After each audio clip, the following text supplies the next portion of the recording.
Ahmed bin Qasim, Bangladeshi man who's been disappeared by the regime. Your aunt is the Prime Minister. With one phone call you could... No, I'm saying with one phone call you can make a difference. What you're saying. I'm saying with one phone call you can make a difference.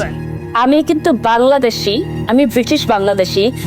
আজকে সবচেয়ে মনে পড়ছে আমার খালাকে, কারণ উনি আমাকে অনেক শিখিয়েছেন।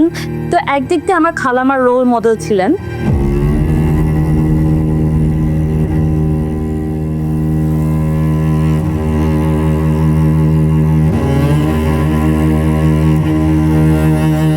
এই অন্ধকার ঘরে বন্দি অবস্থায় তারা হাত করা পরে রাখতো, চোখ বেঁধে রাখতো 24 ঘন্টা। তখন আমি এটা কোনোমতেই মানতে পারছিলাম না। আমি বারবার বলতাম যে আমি তো বন্দি অবস্থায় আছি, দেয়ালের ভিতরে আছি, দরজা বন্ধ, এখানে কেন আমাকে চোখ বেঁধে রাখতে হবে, হাত করা পরে রাখতে হবে 24 ঘন্টা।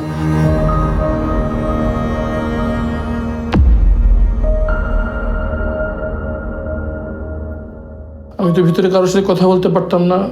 মনে হতো যে একটু কথা বলতে পারলে কত না ভালো লাগতো। তখন আমি ওই টিকটিকি পিঁপড়ার সাথে কথা বলতাম, মনটা একটু হালকা হতো আর কি, কথা বলতে পারতেছে একটা জীবন্ত কিছু একটা সাথে। টিকটিকি নাম দিয়েছিলাম টুকটুকি, তাকে আমি কথা বলতাম মানুষের সাথে যেভাবে কথা বলি। আমি জিজ্ঞেস করতাম, টুকটুকি তোর ছেলে মেয়ে কয়টা? আমার 2 মেয়ে। তোর ইয়া কটা? আমার মেয়ে খেতে চাই, তোর মেয়ে খায় নাকি ঠিক মতো? বাচ্চারা খায় নাকি ঠিক মতো? আমার বাচ্চাদের জন্য দোয়া করিস। তুই তো চলাফেরা করতে পারিস, আমি তো তাও করতে পারি না।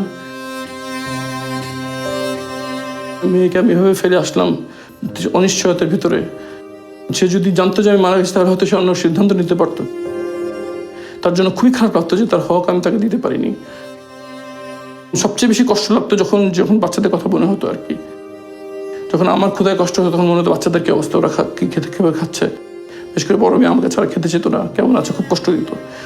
যখন আমার ঠান্ডায় কষ্ট হতো, আমার 2 মেয়ে আমার মধ্যে অ্যাজমা আছে, তো আমি ঠান্ডায় অবস্থা, তাদের কি অবস্থা। একই সঙ্গে আমার মনে হতো যে যদি আমার এরকম লাগছে নিশ্চয়ই আমার আম্মার কেমন লাগছে। যদি আমার খিদে কষ্ট লাগে তাহলে আমার আম্মার কেমন লাগতেছে, এটা খুব মনে হতো। মনে আল্লাহকে দোয়া করতাম যেন আম্মাকে যেন জানিয়ে দেন যে তার সন্তান জীবিত।